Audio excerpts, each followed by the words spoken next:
Hello everyone, today we are going to be talking about the kingdom fungi. And hopefully by the end of it, you'll come to realize that fungi are a little bit more diverse than you may realize. So we have a few learning goals for us today. The first, as always with our diversity lessons, is to explain the unifying features of this kingdom. So what makes kingdom fungi? The next is we are going to talk about 5 phylum. Now, if you recall our different taxa, on the right here, I've drawn our taxa, and so phylum is that P right there. So there are 5 phylum that we'll talk about. There's actually a few more.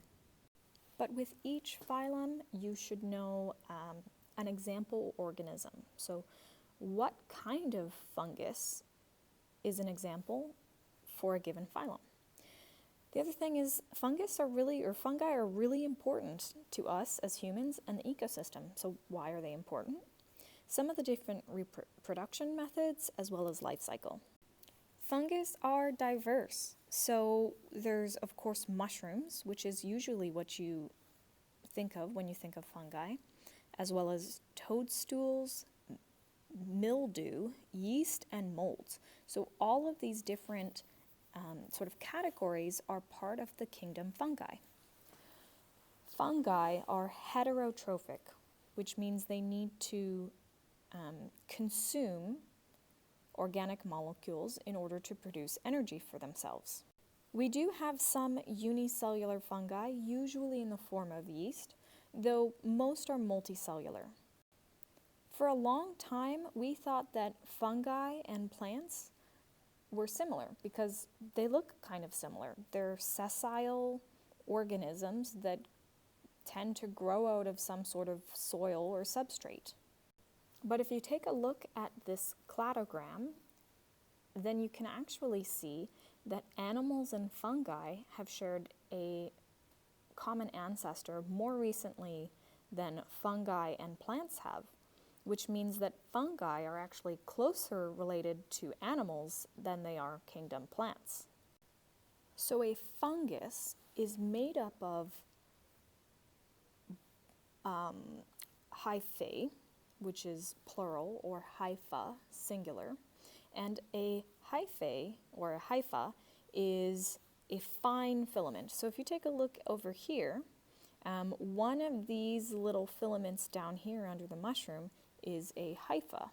Now together, this network of fine filamentous hyphae make up the mycelium. And these hyphae actually make up the body of the mushroom. That is the fungus. The component that we generally see as what the mushroom actually is actually just the fruit. So it's just the fruit of the mushroom, which means it's the sort of sexual component of the organism. It's the reproductive structure of the mushroom. The reality is that the organism is the sort of mycelium that is not always seen. And these hyphae, these sort of fine filaments, actually make up what is commonly associated with the mold that you will see growing on other organisms and things like that. So one filament is a hypha, many filaments is a hyphae, and sort of the entire complex network is called the mycelium. Now, of course, all living organisms have cells, and for a long time, mushrooms were considered to be similar to plants because they also have a cell wall. We later found that the cell wall is composed of chitin, which is also in the exoskeletons of crustaceans and insects, and this chitin is different than plants because remember, most plants have cellulose. So if we zoom in here, on the right, we have two hyphae.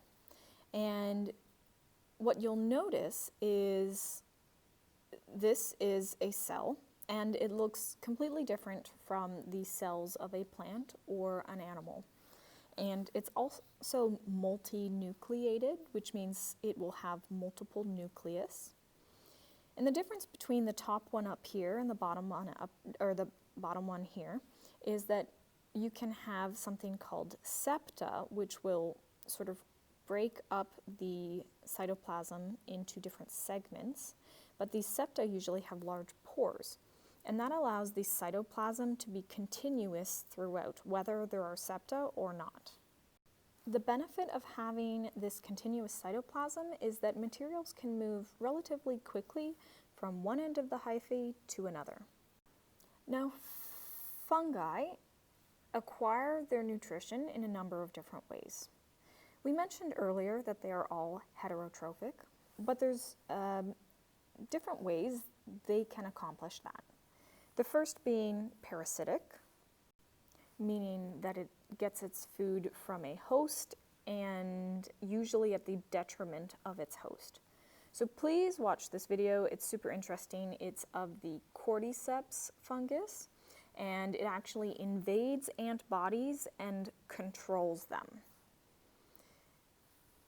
There's predatory, where fungus can actually exist in an area, trap small organisms and invade them and release digestive juices. So take a look at this video. I believe in this video it traps a worm. There is mutualistic, which is to the benefit of both the fungus and the other organism. A famous example of that is the mycorrhizae, which is where fungus is living in a mutual symbiotic relationship with a plant, and they're both helping each other to gain different nutrients. And then we have saprobial, which is, saprobes feed on dead matter, so they're really important in recycling nutrients in the ecosystem. Now, on the last slide, I was talking about saprotrophs and mentioned their role in their ecosystem. What's really interesting is they actually digest things externally to their cells. So what they'll do is they'll release digestive enzymes into the space around them that allow the organic matter to break down. And then they can then absorb those smaller organic molecules. And of course, our saprotrophs are our decomposers of the ecosystem, incredibly important for breaking down and recycling nutrients, allowing other organisms to have access to them, particularly plants.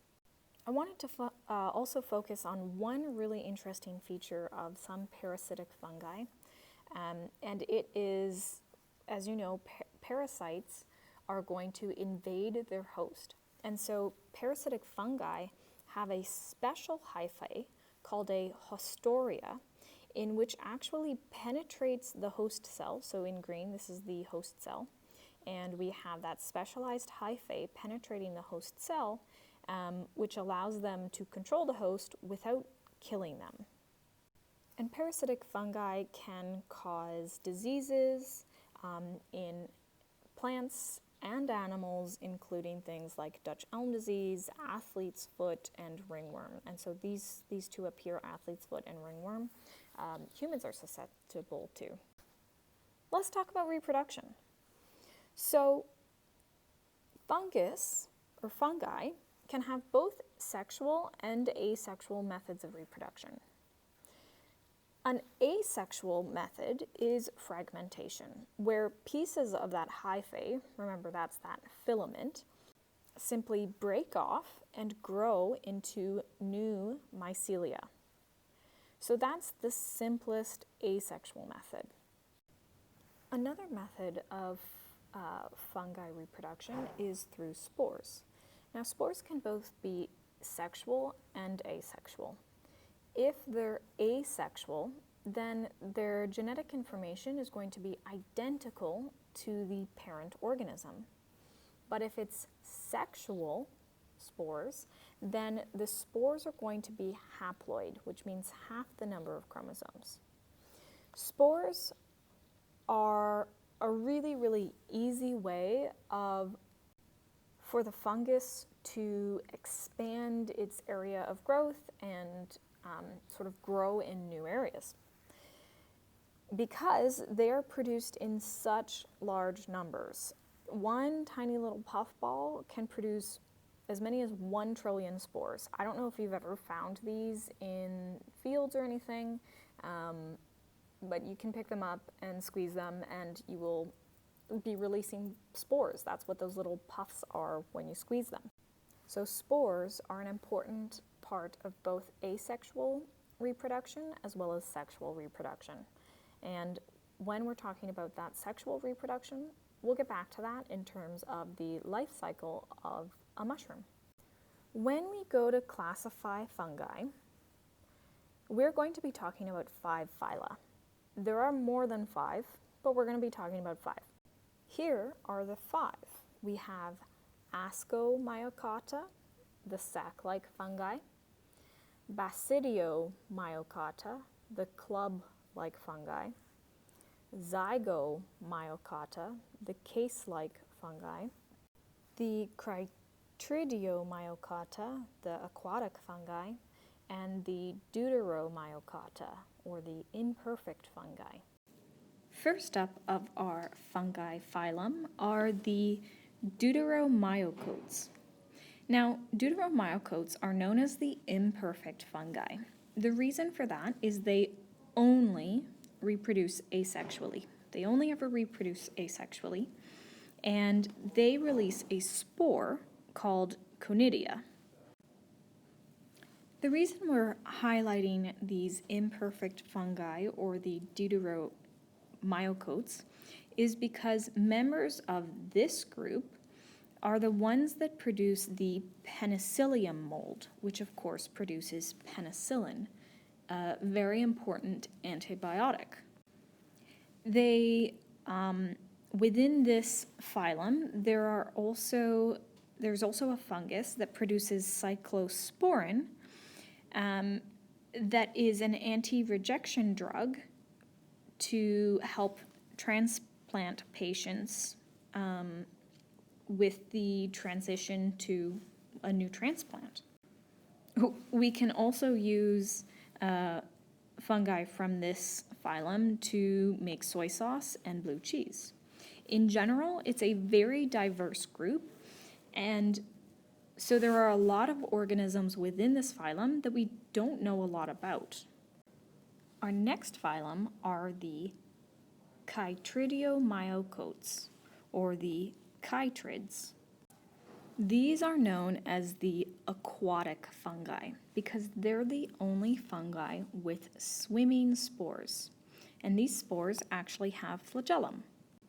These chytrids can be either unicellular or multicellular. These chytrids are a great focus of research because they're currently thought to be contributing towards the huge amphibian die-off that is currently occurring. And these chytrids can be parasitic or saprobes. An example of our chytrid is the potato wart. So far we have talked about our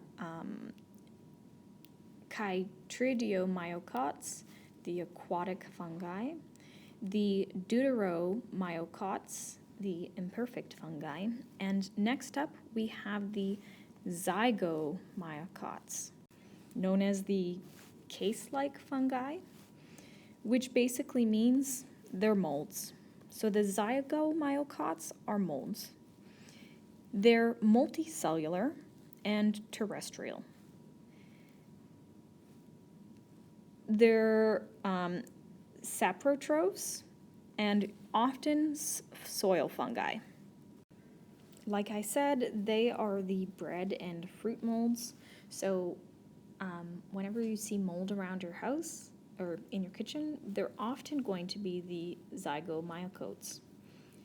These Zygomycotes can also be parasitic for insects, which is a problem for insects because it's going to result in their death.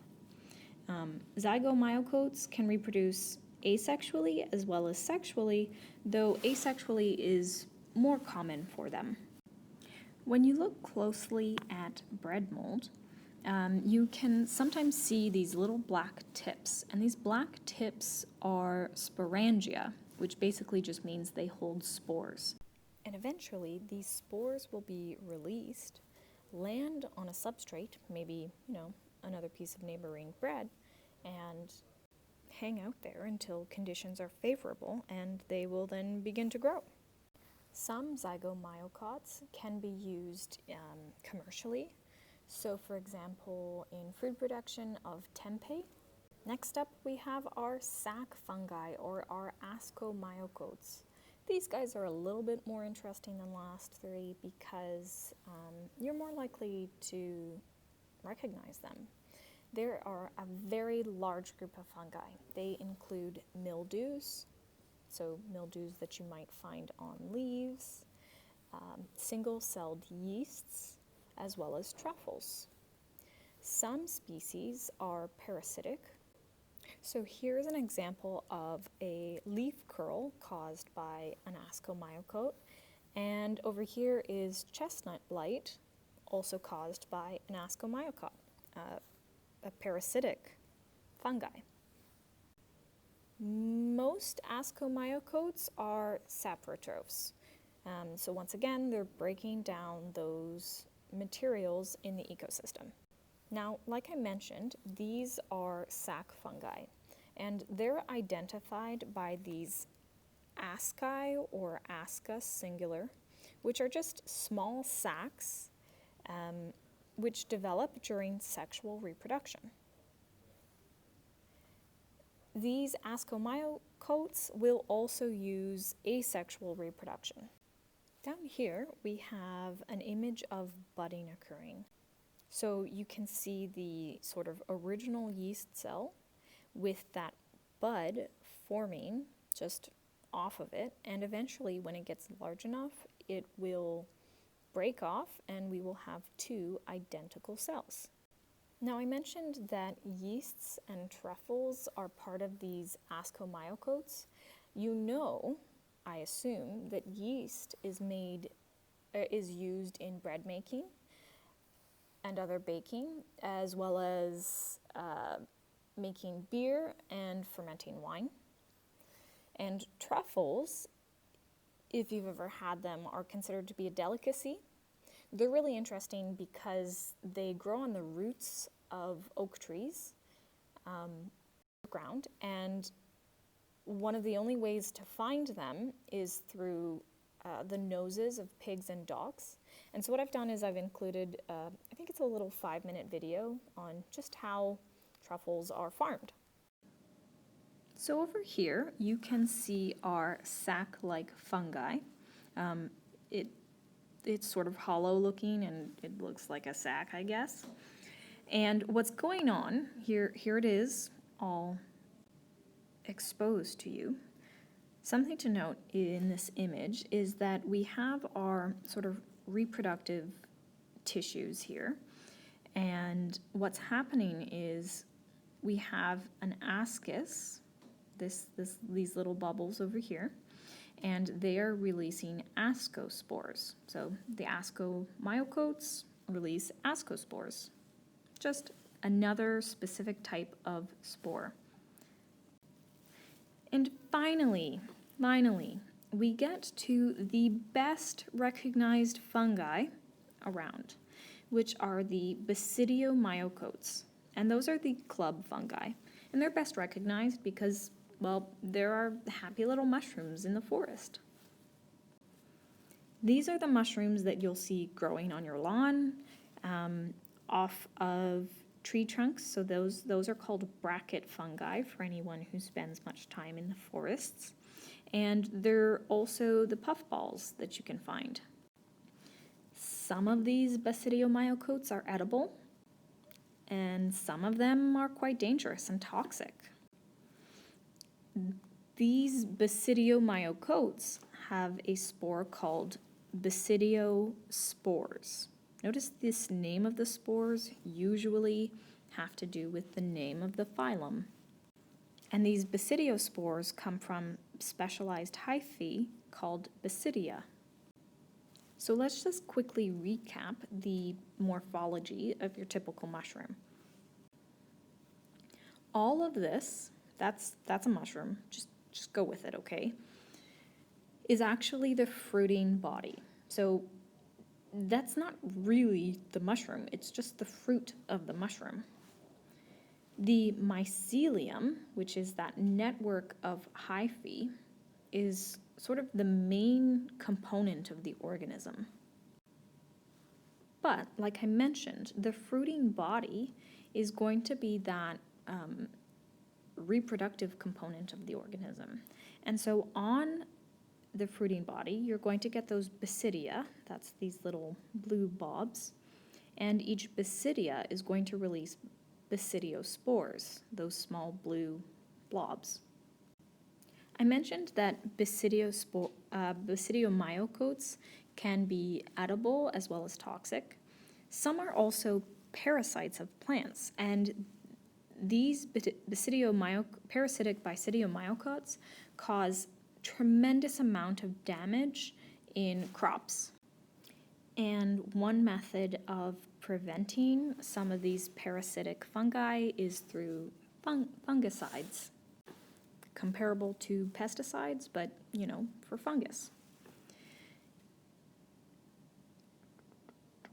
Now, these basidiomyocotes can produce both asexually and sexually, though usually will reproduce sexually, and they have a reproductive cycle that I want to talk about. Before we can do that, I do want to talk a little bit about the anatomy of the mushroom, particularly focusing on the cap or pileus and the gills or lamellae. So the cap is basically what makes and disperses the spores. And so for that reason, it's really important to us. It's where the reproductive cells are created and released. The gills, in particular, those are those lines, so just like the gills of a fish, but in a mushroom cap, those lines are where specifically the spores are going to be produced. Okay, so here is the life cycle of a mushroom, of a basidiomyocote. And let's start over here. Now, we mentioned how spores are a primary method of reproduction for fungi, and that's where we're going to start. So in this case, these particular spores are N, which means they are haploid. Okay, so they're in that yellow section, they're haploid, which means they sort of have half the number of chromosomes. And that half has come from their sort of parent fungus. What's going to happen is these spores are going to be released from their mushroom, their happy little parent mushroom, and they're going to reach a substrate. Let's say it's soil. And assuming conditions are good, they're going to begin growing hyphae. And so they're growing cells, and these cells are going to be haploid. So just like these spores were haploid, they contained half the number of chromosomes, these hyphae are also going to be haploid. Now, what can happen is a spore from one organism, or the hyphae from one organism, will meet with the hyphae from another organism. So notice we have red nuclei and blue nuclei in these hyphae. And they will sort of fuse together to produce what's called dikaryote cells, which just means they have two haploid nuclei. So basically, we've started out with half the picture, and here's the other half of the picture. They're now coming together and creating a sort of whole but separate picture. Okay, so we have two nuclei which are still haploid. There is no full nucleus yet. these dikaryotic cells will eventually grow a large enough mycelium network, so that's that network of hyphae, that they will then be able to produce a mushroom or a mushroom cap. And so within that mushroom, we see our gills, and we have the basidia hanging out on those gills. And those basidia are busy making spores. And these spores are still dikaryotic, which means we have two haploid nuclei in the spore. So, sorry guys, I deleted a bunch, so I might backtrack a bit and repeat a bit. So we have two nuclei in the spore that's hanging out on the basidia of the gills of the cap. And these two nuclei are going to fuse to form a zygote. And this zygote is going to be diploid, which just means a full set of chromosomes from two parental organisms. So that red, it could be mom, and that blue could be dad, and they're going to fuse to create a zygote.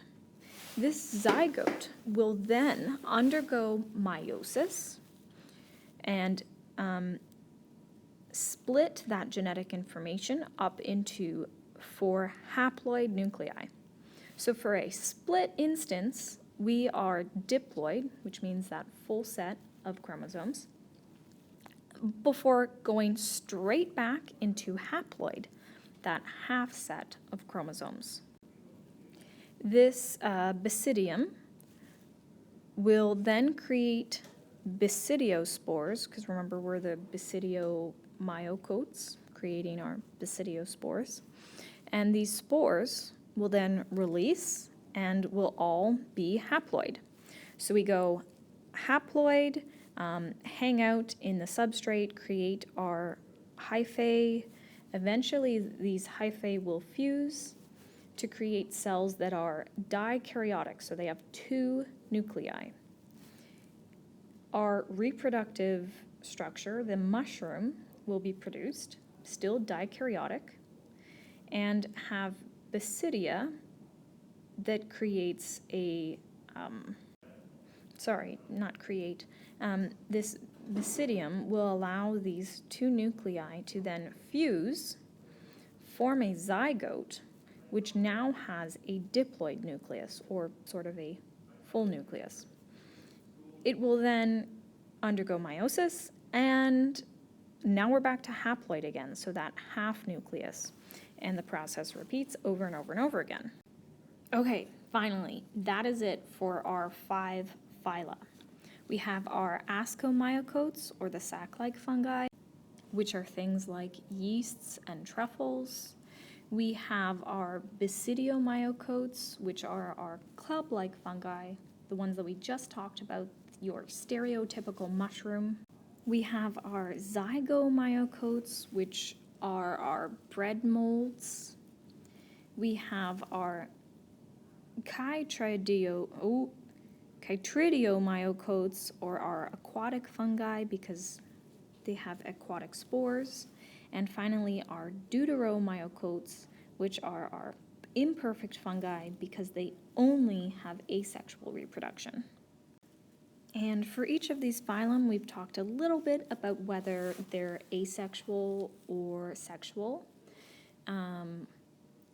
whether or what their spores are called. Usually it has something to do with their name, as well as what type of heterotrophic organism they are, whether they're parasitic or saprotrophs.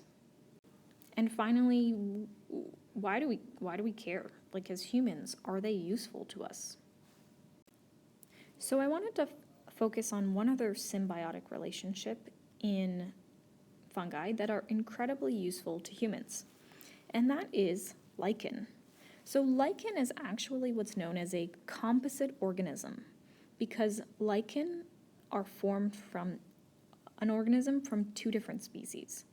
In this case, lichen are formed up of a fungus and a photosynthetic organism. The fungus can be from the phylum Ascomyocotes or from Basidiomyocotes. So there are different lichen and different funguses that compose of the organism. The photosynthetic organism is going to be green algae or cyanobacteria, and together they live in symbiosis. And what's happening is you'll have the fungi's mycelium, remember that's that network of hyphae, enveloping the photosynthetic organism and protecting it. It also supplies it with things like water and mineral nutrients. Meanwhile, the photosynthetic organism is going to be giving the fungus sugar. And so they're both coexisting in this happy little symbiosis. Lichen have a really impressive ability to live in harsh or nutrient-poor conditions. You'll see them growing on rocks or tree bark, and they're one of the first organisms to repopulate an area after some sort of disaster. So imagine a forest fire wipes out a forest. The first organism that will appear is usually going to be lichen. Now, we've talked about a few different importances of kingdom fungi. One incredibly important symbiotic relationship with fungi and plants is the mycorrhizae. Now, the mycorrhizae is a symbiotic relationship between plants and fungus, and it's very prevalent. I think mycorrhizae is found in as many as 85 to 90% of the world's plant species. So that's a significant portion of plants that have this symbiotic relationship with fungi. Now, these mycorrhizae, these symbiotic relationship between funguses and plants, has a number of benefits for both plant and fungus. That's, well, what makes it symbiotic. The fungus gets sugars from the plants. That's its primary benefit for the fungus. Another benefit, for plants, is that the fungus sort of extends the root network in a way, allowing the plant to access water and also access other nutrients that wouldn't otherwise be accessible to them, like phosphate. And together, they also have an increased tolerance against things like drought, disease, and insects. But that is finally it for kingdom fungi. We have talked about a lot of things, including the 5 phylum, and within each phylum we have some example organisms, whether there are molds, or yeasts, or stereotypical mushrooms. We've talked about how some of these different phylum reproduce, whether it's asexually or sexually, as well as we looked at the life cycle of a basidiomyocote, our typical mushroom, and we also looked at some of the unifying features of this kingdom as a whole, in that they're all heterotrophs. They have a cell wall made of chitin. And we learned some new terminology like hyphae, gills of the basidiomyocotes. And this kingdom is so diverse and so cool, and I just didn't do it justice. I'm going to include some videos for your interest for you to watch. I really encourage you to put them on, particularly the cordyceps fungus. But that's all for kingdom fungi. As always, let me know if you have any questions, and good luck.